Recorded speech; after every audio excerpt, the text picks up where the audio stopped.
Monsieur Eric Tchibanda nous a rejoint ici sur ce plateau. Il est cadre du parti Direct. Et oui, avec lui, on va justement évoquer cette crise de leadership qui semble s'installer avec les partis et regroupements politiques après les élections en République démocratique du Congo. Bienvenue à vous, monsieur Eric. Bonsoir, madame Arlette. Bonsoir également à tous les téléspectateurs de Télé 50. Merci à vous aussi. Alors, on va ici évoquer, vous êtes cadre du Parti Direct. C'est vrai qu'actuellement, sur la toile, mais également dans l'actualité, on parle de ce parti où il semblerait et qu'il y a une crise, on dira comme ça, une crise de leadership. Finalement, on se dit, qu'est-ce qui se passe avec Direct, avec la plateforme AUN? Bon, je voudrais d'abord commencer ici par féliciter mon autorité morale, Moïse Matembo, qui, après sa brillante élection à la députation nationale, a été choisi comme l'honorable questeur du bureau provisoire de l'Assemblée nationale. Donc je voudrais ici féliciter l'autorité morale qui, avec brio, a essayé de porter ce grand bateau aux élections. Et voilà tout ce qui s'est passé, ce qu'il y a eu. On s'incline face à la décision de la CENI et nous sommes très heureux aujourd'hui de voir que notre parti, la Dynamique des Républicains, pour l'émergence du Congo, a pu remporter plusieurs sièges. Un jeune parti qui, à ce jour, peut avoir plusieurs sièges au niveau de l'Assemblée nationale. C'est une grande joie. Nous avons 6 sièges pour la Direct, mais également 8 sièges pour le regroupement, parce qu'il ne faudrait pas ici parler en termes d'individus. Le siège, c'est pour le parti ou le regroupement. C'est pour cette raison que nous avons, à ce jour, un jeune parti comme la Direct à obtenir près de 8 sièges. C'est quand même quelque chose d'encourageant. Et nous félicitons les autorités qui nous ont portés pour ces élections 2023. Revenons à la question, madame Arlette. Je voudrais ici apporter ces éclaircissements qu'il n'y a pas crise, au fait. Il y a, je pense,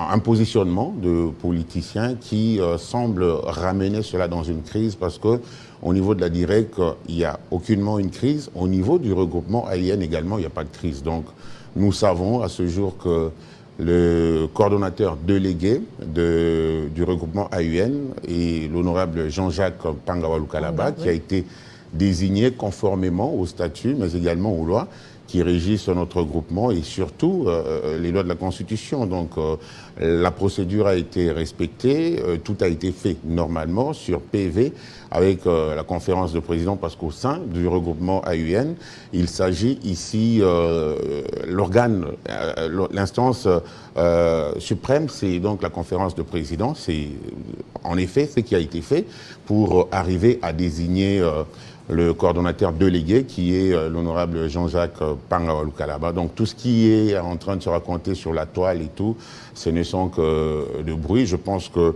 à ce jour, madame Ida, qui a démissionné de sa fonction de présidente de la Dynamique des Républicains pour l'émergence du Congo, doit également assumer cette conséquence de ne pas d'office être membre du regroupement AUN. Parce que parlons-en justement, parce que ce regroupement, on parle aujourd'hui si hier on parlait seulement de Direct avec la démission de la présidente, madame Ida, aujourd'hui, il y a également son bureau qui a réagi pour dire oui, elle a accepté de démissionner du Parti Direct, mais reste membre de l'AUN. Mais comment ça s'explique, madame? Sur le plan de droit, ça ne s'explique pas. Le regroupement AIN est un regroupement constitué des partis politiques.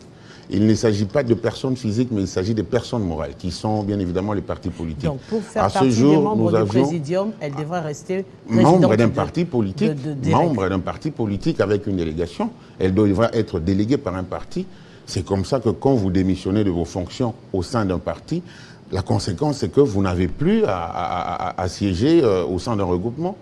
Et cela va encore aller plus loin parce que le siège qu'elle occupe à ce jour, c'est un siège du regroupement. AUN. Et quand vous démissionnez du parti qui vous conjure le pouvoir de siéger au sein du regroupement, la conséquence c'est que vous devez perdre le mandat parce que le mandat il est du regroupement et cela est bien évidemment inscrit dans la Constitution en son article 110, je pense à l'alinéa 9. Donc à ce jour, je pense que Mme Ida devra assumer sa décision de quitter le parti, de démissionner d'abord de sa fonction de présidente, également quitter le parti comme elle a dit dans sa lettre de démission, et automatiquement, elle ne peut plus à ce jour être membre du regroupement AUN. On se dit finalement qu'un nouveau parti qui a aussi des députés, qui a pris le temps de battre campagne, et à peine les élections finies, il y a des départs. Pas les moindres quand même, il faudrait le dire, quand c'est la présidente qui accepte de partir et de laisser le parti aujourd'hui avec ce regroupement qui a plus ou moins une vingtaine de partis politiques. 22 partis. Voilà, dans les partis politiques, on se dit, avec le nombre de députés, qu'est-ce qui pourrait, alors que l'on sait que quelqu'un qui s'est battu justement pour la députation, accepter de laisser tomber ce parti au risque de tout ce qui s'ensuit? Madame, je le dis tout à l'heure qu'il s'agit d'un positionnement politique. Je pense qu'il y a de la manipulation au sein de la classe politique et même de l'agitation. Les gens pensent qu'après les élections, c'est aussitôt le partage du gâteau et il faudrait que je sache comment me positionner pour finalement essayer d'avoir la part du lion.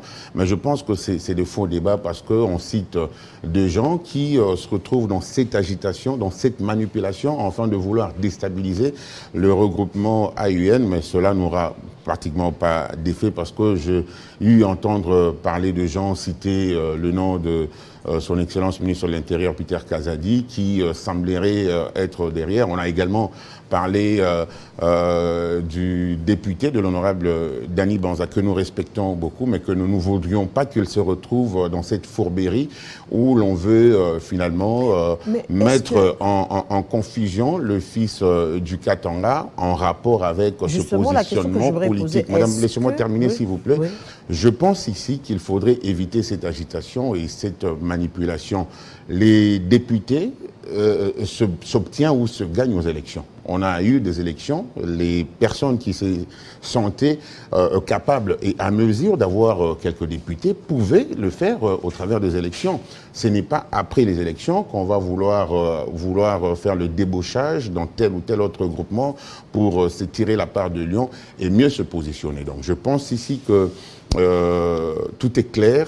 Donc, le regroupement AUN a son coordonnateur délégué. D'ailleurs, quand on parle du président ou de la présidente du regroupement, chez nous, il n'y a pas de président. Chez nous, à l'AUN, il y a un coordonnateur délégué qui, finalement, tire son pouvoir de la conférence de président. Mais alors, d'où est venue quand même ces déclarations? Parce qu'il y a également des, des gens qui se sont je pense habillés en tenue AUN, qui ont fait des déclarations qui circulent dans les réseaux sociaux et qui estiment quand même que l'AUN est en train d'emballer les gens dans une situation qui ne dit pas son nom, au fait. Non. Ils ne savent pas se positionner au sein de l'AUN. Et ces jeunes l'ont déclaré depuis le Katanga.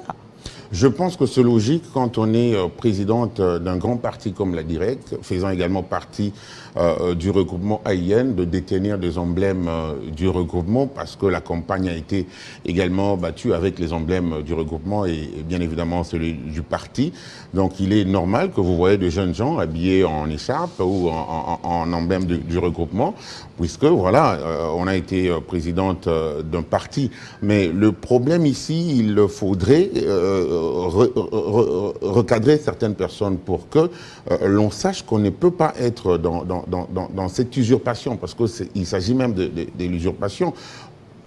Madame Ida a été quelquefois mandatée par le regroupement à la CENI. Vous savez qu'un mandat est un acte provisoire, est une délégation du pouvoir. Donc, quand on vous mandate de représenter le regroupement au niveau de la CENI, cela ne vous donne pas le droit de vouloir s'agripper ou encore une fois de plus s'accrocher au pouvoir. Donc, je pense que c'est des faux débats. C'est vrai que ça peut faire de bruit, comme vous l'avez dit, mais les personnes de droit, à l'occurrence, Maître Peter Kazadi, ne peut pas se faire emballer dans cette fourberie pour vouloir finalement jouer à cette histoire où on voudrait peut-être usurper et donner un pouvoir qui n'est pas conforme à la personne. Donc il y a eu des PV de confirmation du coordonnateur délégué du regroupement. Le ministère de l'Intérieur a déjà accusé réception et à ce jour, il n'y a pas de débat sur le coordonnateur Jean-Jacques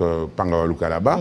Et puis finalement, tout ce qui se passe là, c'est de bruit de réseaux sociaux. Donc je pense que logiquement, il n'y a pas débat, il n'y a pas polémique. Ceux qui pensent qu'ils sont dans ce positionnement pour... Est-ce qu'il ne faudrait pas, à ce jour, après les élections, penser quand même laver les linges à l'infamie, à réunir tout le monde, parce que la meilleure des choses, ce serait rester dans l'unité au-delà de la démission, qui est un acte, je dirais, assez libre. Oui, voilà. Penser qu'il faudrait...